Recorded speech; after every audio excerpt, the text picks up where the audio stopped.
पुरानी रसोई। दिव्या रसोई में खाना बना रही होती है कि तभी गैस सिलेंडर के नीचे से एक छिपकली निकलती है, जिसे देखकर वो बहुत डर जाती है और चिल्लाने लगती है। दिव्या की आवाज़ सुनकर उसकी जिठानी नीतू आती है। अरे क्या हुआ दिव्या, इतनी जोर से क्यों चिल्लाई? सब ठीक तो है ना? दीदी दीदी वापस सिलेंडर के पीछे से छिपकली निकली। मैं तो माँ जी को समझा समझा कर थक चुकी हूँ। जब भी खाना बनाने जाओ तब कोई ना कोई कीड़े मकोड़े तो निकलते ही हैं। और माँ जी है कि आज तक हमारी बात नहीं मान रही। अगर ऐसे ही चलता रहा तो कल को हम रसोई में खाना बनाने लायक तक नहीं रहेंगे। अभी सिलेंडर के पास छिपकली मिली है, कल को खाने में गिर जाएगी, फिर हम क्या कर लेंगे? सही कह रही हो तुम दिव्या। अब तो हमें माँ जी को ये सब दिखाना ही होगा और रसोई को भी अपडेट करने के लिए बोलना पड़ेगा, क्योंकि ऐसी रसोई में तो अब नहीं चलने वाला हमारा। हाँ, बोलना ही पड़ेगा। चलो ना माँ जी को बुलाते हैं। दिव्या और नीतू दोनों अपनी सास सरला को बुलाते हैं। क्या हुआ तुम दोनों को? क्या पागलों की तरह अपना गला फाड़ रही हो? माँ जी अब बस बहुत हो गया, अब हमसे और इस रसोई में खाना नहीं बनाया जाएगा। अरे रसोई की हालत तो देखो, कोई यहाँ खड़ा होना भी पसंद ना करे, हम तो फिर भी खाना बनाते हैं। क्या क्या खराबी है मेरी रसोई में? इतनी अच्छी तो है, बड़ी है, सब सामान आ जाता है, फिर क्या दिक्कत है? माँ जी माफ़ करना, इस रसोई में सब सामान नहीं आते, उन्हें अड़साया जाता है। अभी एक सामान निकालो तो 4 सामान सीधा हमारे सर पर गिरने लगते हैं। और तो और इसमें से कीड़े मकोड़े भी निकल रहे हैं। अभी ये देख लो कैसे इसमें से छिपकली निकली है। अब किसी ने ध्यान नहीं दिया और वो छिपकली सीधा खाने में चली गई तो क्या करते हम? तुम दोनों को ना बस कोई ना कोई बहाना चाहिए। अरे ये रसोई मेरी सास ने बनवाई थी और मैंने अपनी सास की बात का मान रखकर आज तक इस रसोई में कुछ बदलाव नहीं किया। और तुम दोनों कल की आई बहू है, अपनी सास की एक बात तक नहीं सुनती हो। कल को तुम भी तो सास बनोगी ना। सरला अपनी बहू की बात तो मानती नहीं, बल्कि अपनी बहुओं को अपनी बात सुनाकर वहाँ से चली जाती है। सरला की बहुएं तो उस रसोई से बहुत तंग हो रखी थी। एक दिन नीतू बर्तन धो रही थी। रसोई में कोई सिंक नहीं था, बस एक तरफ पाइप निकाली हुई थी गंदे पानी की, वहीं बर्तन धुले जाते थे। वहाँ नीतू बर्तन धुल रही होती है, तभी उस पाइप से गंदा पानी उन बर्तनों में आने लगता है। आलोक, कहाँ हो? जल्दी आओ यहाँ। नीतू काफ़ी ज़ोर से चिल्ला रही थी, इसलिए उसकी आवाज़ सुनकर घर के बाकी सभी लोग भी वहाँ आ जाते हैं। अरे क्या हुआ नीतू, तुम ठीक तो हो ना? इतनी जोर से क्यों चिल्लाई? सब ठीक तो है? अरे अब मैं और क्या करूं, बस मेरे पास चिल्लाना ही तो बचा है। अरे बहू तो बातें क्यों घुमा रही है? जो भी बात है साफ साफ बोलना, क्या हुआ?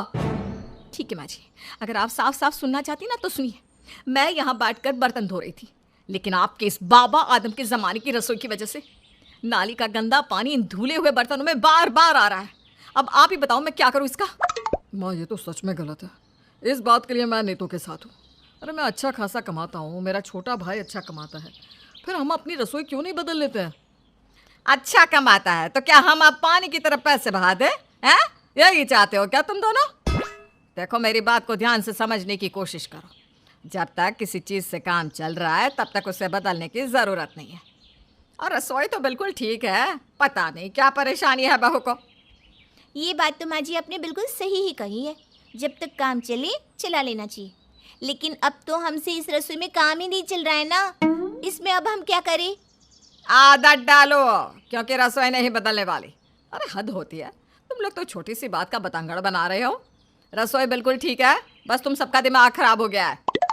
सरला की बहुएं हर कोशिश करके थक गई होती है, लेकिन सरला टस से मस नहीं होती। कुछ दिनों बाद आलोक सबको बताता है। आज मेरे बॉस और उनकी वाइफ हमारे घर आने वाले हैं डिनर पर, तो मैं आप सबके आगे हाथ जोड़ता हूँ कि कुछ भी ऐसा मत करना जिससे मेरी नाक कट जाए उन दोनों के आगे। अरे नाक क्यों कटेगी? इतना बड़ा घर है हमारा, वो भी इतने अच्छे से बनाया है। वो लोग आएंगे और देखेंगे कि तेरा इतना बड़ा घर है तो वो भी तारीफ करेंगे तेरे घर की। माँ जी, जेठ जी बस घर की ही नहीं बल्कि रसोई की भी बात कर रहे हैं।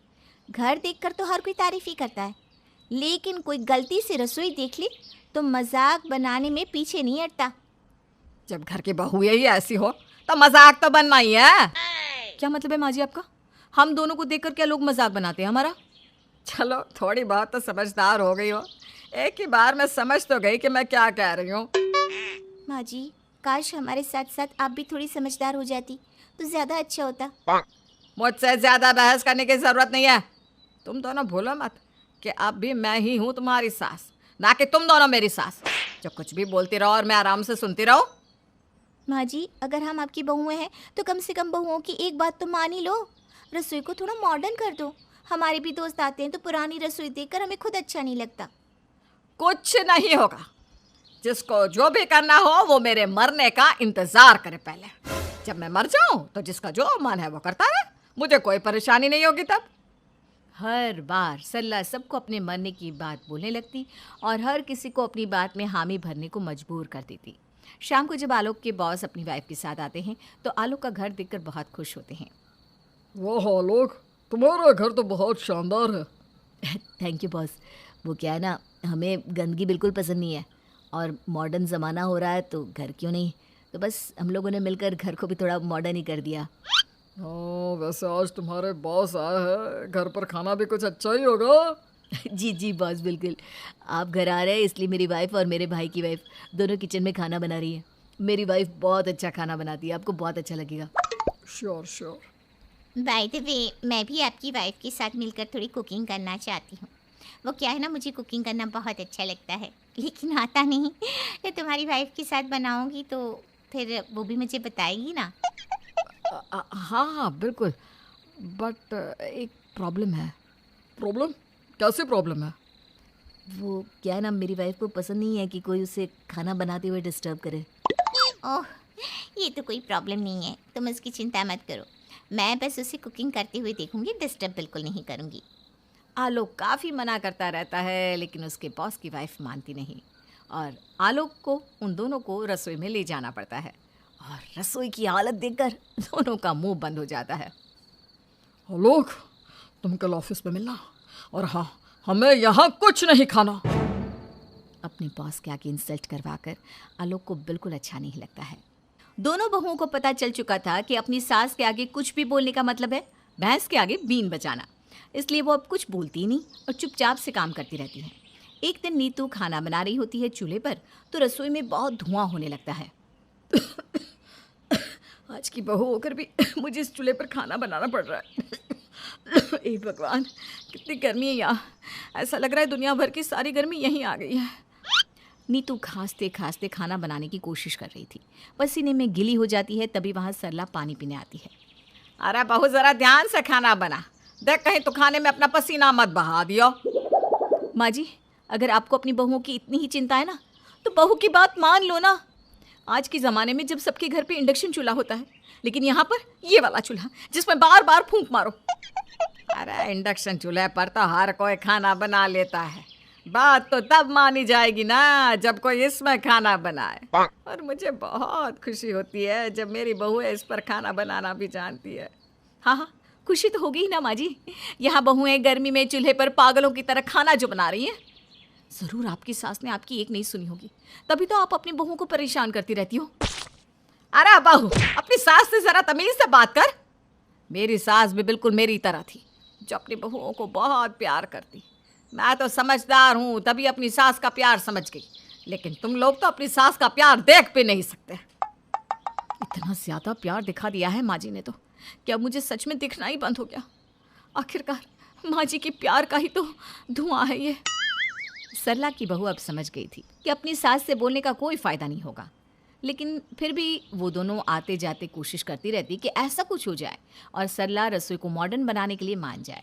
ऐसे ही कुछ दिनों बाद नीतू अपनी देवरानी दिव्या के कमरे में जाती है।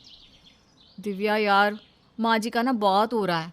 अरे कब से बोल रहे हैं हम कि अब तो रसोई को मॉडर्न करना चाहिए, लेकिन वो है कि हमारी बात मान ही नहीं रही और ना ही समझना चाह रही है। ये तो गलत है ना। गलत तो माँ जी को समझना चाहिए। अरे जब तक तुम घर चला रहे हो तो करो जो करना है, लेकिन जब घर की बहुएं चलाने लग जाए तब तो समझने की कोशिश करनी चाहिए ना। अच्छा, मैं क्या सोच रही हूँ, माँ जी खुद तो समझने वाली है नहीं, तो अब हम क्यों ना कुछ ऐसा करें कि माँ जी को खुद लगने लगे कि अब बहुओं की बात मान ही लेनी चाहिए। ऐसा क्या कर सकते हैं, मुझे तो कुछ समझ भी नहीं आ रहा। नीतू और दिव्या मिलकर अपनी सास के खिलाफ ही प्लानिंग करने लगती है और कुछ देर बाद दोनों रसोई के 2 हिस्से कर देते हैं और अलग अलग खाना बनाने लग जाते हैं। यह सब क्या है बहू? अभी मैं जिंदा हूँ और मेरे होते हुए तुम दोनों ने मेरी रसोई को 2 हिस्सों में बांट दिया। दोनों को जरा भी शर्म आती है कि नहीं? माँ जी, अब शर्म जाए भाड़ में, जो जैसा करेगा अब उसे वैसा ही मिलेगा। हाँ हाँ, जो जैसा करेगा उससे वैसा मिलना भी चाहिए। तभी तो एक कोने में दीदी खाना बना रही है। एक काम करो, अब से दीदी आप ही माँ जी का खाना बनाना। आखिरकार माँ जी आपको मानती भी तो बहुत है ना। मैं क्यों माँ जी के लिए खाना बनाऊं? माँ जी तो तुम्हें मानती है। माँ जी की चहेती बहू तो तुम हो ना।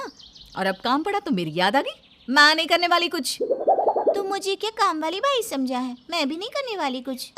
माँ जी, अब भी आपके हाथ पैर अच्छे से चलते हैं ना? और आपको तो ये रसोई बहुत पसंद भी है, तो आप हम दोनों के लिए ही खाना बना देना। माँ जी, अगर आप खुद के लिए खाना बना रही हो तो मेरे लिए भी बना देना। क्या है ना, अलग अलग चूल्हे जलाया जाए, इससे अच्छा है कि आप ही मेरे लिए बना दे, वही सही रहेगा। वैसे बात तो तुम दोनों सही कह रही हो।